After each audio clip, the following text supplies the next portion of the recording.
Hello, ಮಹಿಳೆಯರ suit ಹೊಲಿಗೆ ಸೆಷನ್ಗೆ ಸ್ವಾಗತ. ಭಾಗ 2, ಬೆಲ್ಟ್ ಸಲ್ವರ್ ಹೊಲಿಯೋದು. ಈ ಸೆಷನ್ನ ಉದ್ದೇಶಗಳನ್ನು ನೋಡೋಣ. ಅಧಿವೇಶನದ ಕೊನೆಯಲ್ಲಿ ನೀವು ಬೆಲ್ಟ್ ಸಲ್ವಾರನ್ನು ಕಲಿಯಬಹುದು. ಗಟ್ಟಿಯಾಗಿರುವಂತೆ ಮತ್ತು ಅಲಂಕಾರಿಕ ಮುಕ್ತೆಯೊಂದಿಗೆ ಬಾಟಮ್ ಕಾಫನ್ನು ಮಾಡಬಹುದು.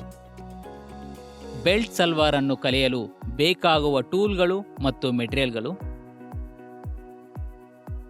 ಕತ್ತರಿಸಿದ ಸಲ್ವಾರ್ನ ಘಟಕಗಳು 0.05 ಸೆಂಟಿಮೀಟರ್, 0.90 ಮೀಟರ್ ಅಳತೆಯ ಕ್ಯಾನ್ವಾಸ್, ಹೊಂದಾಣಿಕೆಯ ಬಣ್ಣದ ದಾರ ಥ್ರೆಡ್, 16ನೇ ನಂಬರಿನ ಮಿಷಿನ್ ಸೂಜಿ, ಹೊಲಿಗೆ ಪಿನ್ಗಳು, ಟೈಲರ್ ಕತ್ತರಿ, ನೇರ ಪಿನ್ಗಳು, ಐರನ್ ಬಾಕ್ಸ್, ಶೈಲಿಯ ಸ್ಟೈಲ್ ವೈಶಿಷ್ಟ್ಯಗಳನ್ನು ಅಲಂಕೃತವಾದ ಬಾಟಮ್ ಜೊತೆಗೆ ಸಂಗ್ರಹಿಸಿದ ಮುಂಭಾಗ ಮತ್ತು ಹಿಂಭಾಗವನ್ನು ಒಳಗೊಂಡಿವೆ.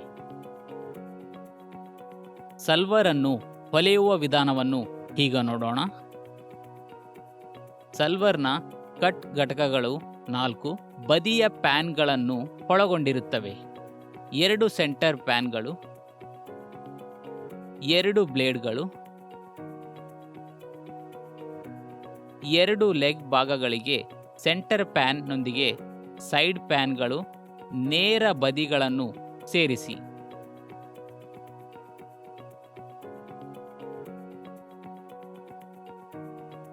ಸುಲಭವಾದ ಹೊಲಿಗೆಗಳನ್ನು ಮಾಡಿ. ಹೊಲಿದ ಲೆಗ್ ತುಂಡುಗಳ ಮೇಲಿನ ಅಂಚಿನಿಂದ 1 ಸೆಂಟಿಮೀಟರ್ ಕೆಳಗೆ ಮತ್ತು ಗಟ್ಟಿಯಾಗಿರುವಂತೆ ಸ್ಟಿಫ್ ಬಾಟಮ್ ಕಾಫನ್ನು ಮಾಡಿ.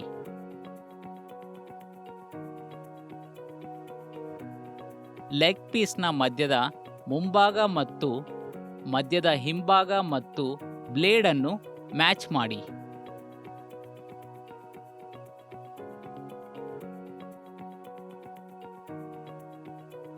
ಗುರುತುಗಳ ನಡುವೆ ಫ್ಯಾಬ್ರಿಕ್ ಅನ್ನು ಒಟ್ಟಾಗಿಡಿಸುವ ಮೂಲಕ ಲೆಗ್ ಪೀಸ್ನ ಅಗಲವನ್ನು ಬ್ಲೇಡ್ ಫಿನಿಶ್ನೊಂದಿಗೆ ಅಡ್ಜಸ್ಟ್ ಮಾಡಿ.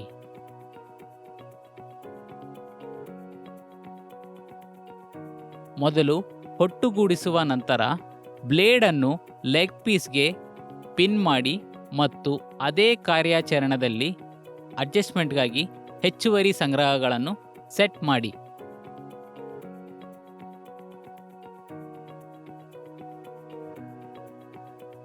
ಡಬಲ್ ಸಿಮ್ನೊಂದಿಗೆ ಹೊಲೆಯಿರಿ.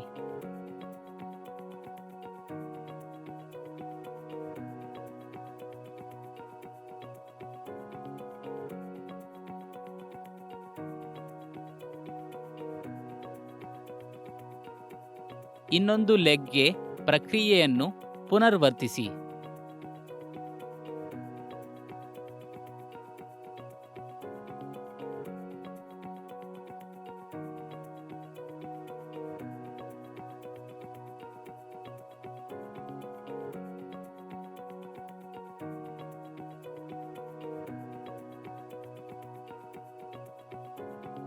ಲೆಗ್ ಉದ್ದದ ಒಳಗೆ ಹೊಲೆಯಿರಿ.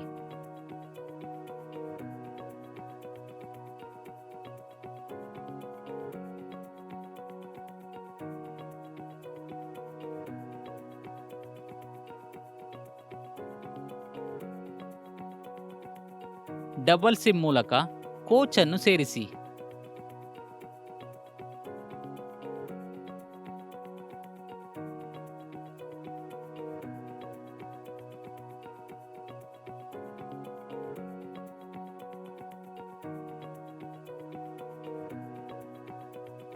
ಬಾಟಮ್ ಸೀಮ್ ಅಲೋನ್ಸ್ನಿಂದ ಹೆಚ್ಚುವರಿ ಮೆಟೀರಿಯಲ್ ಅನ್ನು ಕತ್ತರಿಸಿ.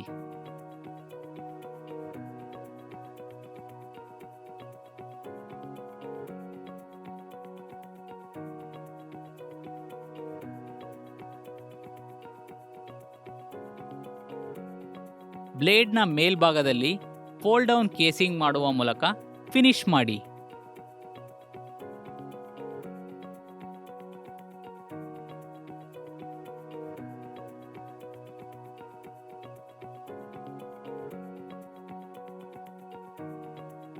ಉಳಿದ ಮೆಟೀರಿಯಲ್ನಿಂದ 1.5 ಸೆಂಟಿಮೀಟರ್ ಅಗಲದ ಟ್ರೇಯಿಂಗ್ಗೆ ಸ್ಟಿಂಗನ್ನು ತಯಾರಿಸಿ.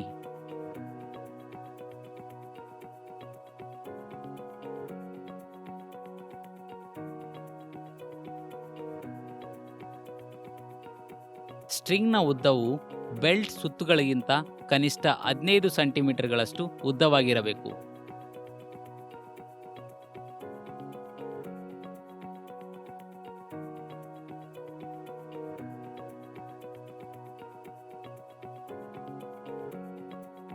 ಅಂತಿಮವಾಗಿ ಉಡುಪನ್ನು ಫೇಸ್ ಮಾಡಿ.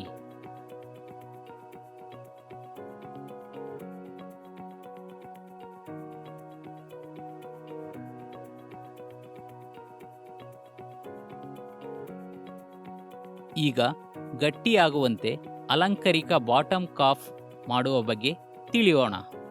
ಕ್ಯಾನ್ವಾಸ್ ಅಥವಾ ಗಟ್ಟಿಯಾಗಿಸುವ ವಸ್ತುಗಳು 2 ಪಟ್ಟಿಗಳನ್ನು ಕತ್ತರಿಸಿ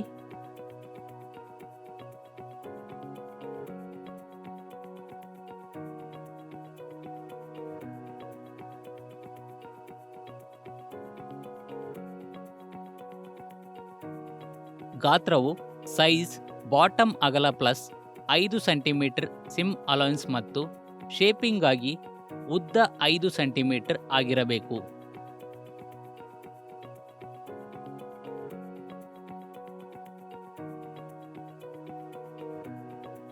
ಉಳಿದ ಫ್ಯಾಬ್ರಿಕ್ನಿಂದ 2 ತುಂಡು ಬಟ್ಟೆಗಳನ್ನು ಕತ್ತರಿಸಿ.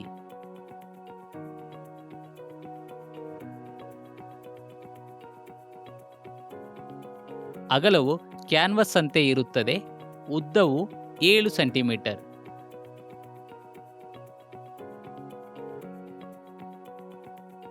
ಪ್ರತಿ ಉದ್ದದ ಅಂಚಿನಿಂದ 1 ಸೆಂಟಿಮೀಟರ್ ದೂರದಲ್ಲಿ ತಪ್ಪು ಭಾಗದಲ್ಲಿ ಬಟ್ಟೆಯ ಪಟ್ಟಿಯ ಮೇಲೆ ಕ್ಯಾನ್ವಾಸ್ ತುಂಡನ್ನು ಇರಿಸಿ. ಕ್ಯಾನ್ವಾಸ್ ಪಟ್ಟೆಯ ಮೇಲೆ 1 ಸೆಂಟಿಮೀಟರ್ ಬಟ್ಟೆಯನ್ನು ತಿರುಗಿಸಿ ಮತ್ತು ಅಂಚಿನಿಂದ 5 ಮಿಲಿಮೀಟರ್ಗಳನ್ನು ಹೊಲೆಯಿರಿ.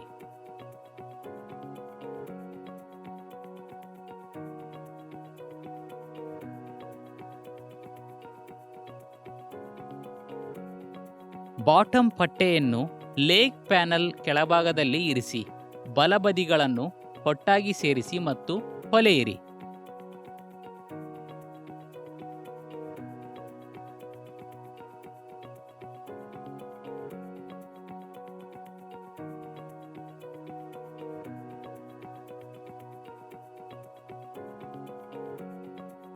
ಈಗ ಬಾಟಮ್ ಪಟ್ಟೆಯನ್ನು ಕೆಳಭಾಗಕ್ಕೆ ತಿರುಗಿಸಿ.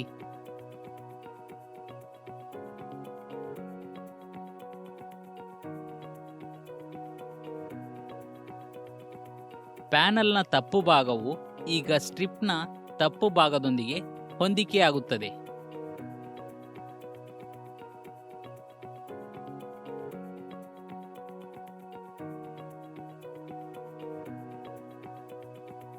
ಕೆಳಗಿನ ಪಟ್ಟಿಯ ಮೇಲಿನ ತುದಿಯಲ್ಲಿ ಬಲಭಾಗದಿಂದ ಹೊಲೆಯಿರಿ.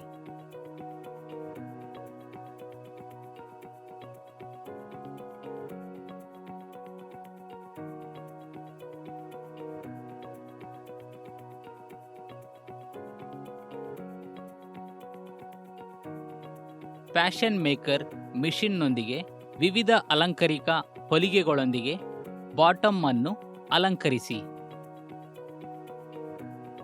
ಅಥವಾ ಕಾಪ್ನ ಮೇಲೆ ವಿನ್ಯಾಸವನ್ನು ಚಿತ್ರಿಸಿ ಮತ್ತು ಅದನ್ನು ಟೆಡಲ್ ಮಿಷನ್ನಿಂದ ಹೊಲೆಯಿರಿ. ಚರ್ಚಿಸಿದ ಪ್ರಮುಖ ಅಂಶಗಳನ್ನು ಮರುಪರಿಶೀಲಿಸೋಣ. 2 ಲೆಗ್ ಭಾಗಗಳಿಗೆ ಸೆಂಟರ್ ಪ್ಯಾನಲ್ನೊಂದಿಗೆ ಸೈಡ್ ಪ್ಯಾನಲ್ಗಳ ನೇರ ಬದಿಗಳನ್ನು ಸೇರಿಸುವುದು, ಗಟ್ಟಿಯಾಗುವಂತೆ ಬಾಟಮ್ ಕಾಪನ್ನು ರಚಿಸುವುದು, ಲೆಗ್ ಪೀಸ್ನ ಮಧ್ಯದ ಮುಂಭಾಗ ಮತ್ತು ಮಧ್ಯದ ಹಿಂಭಾಗ ಮತ್ತು ಬೆಲ್ಟನ್ನು ಮ್ಯಾಚ್ ಮಾಡುವುದು ಮತ್ತು ಗುರುತುಗಳ ನಡುವೆ ಫ್ಯಾಬ್ರಿಕ್ ಅನ್ನು ಒಟ್ಟಾಗಿಸುವ ಮೂಲಕ ಲೆಗ್ ಪೀಸ್ನ ಅಗಲವನ್ನು ಬೆಲ್ಟ್ ಪೀಸ್ನೊಂದಿಗೆ ಅಡ್ಜಸ್ಟ್ ಮಾಡುವುದು. ಇದು ನಮ್ಮನ್ನು ಸೆಷನ್ನ ಅಂತ್ಯಕ್ಕೆ ತರುತ್ತದೆ. ಮಹಿಳೆಯರ ಸೂಟ್ ಹೊಲಿಗೆ ಭಾಗ 2ರ ಬೆಲ್ಟ್ ಸಲ್ವಾರ್ ಹೊಲಿಯೋದರ ಬಗ್ಗೆ ನೀವು ಉತ್ತಮ ತಿಳುವಳಿಕೆಯನ್ನು ಪಡೆದಿದ್ದೀರಿ ಎಂದು ಭಾವಿಸುತ್ತೇವೆ. ಮುಂದಿನ ಸೆಷನ್ನಲ್ಲಿ ನಿಮ್ಮನ್ನು ಭೇಟಿ ಮಾಡುತ್ತೇವೆ.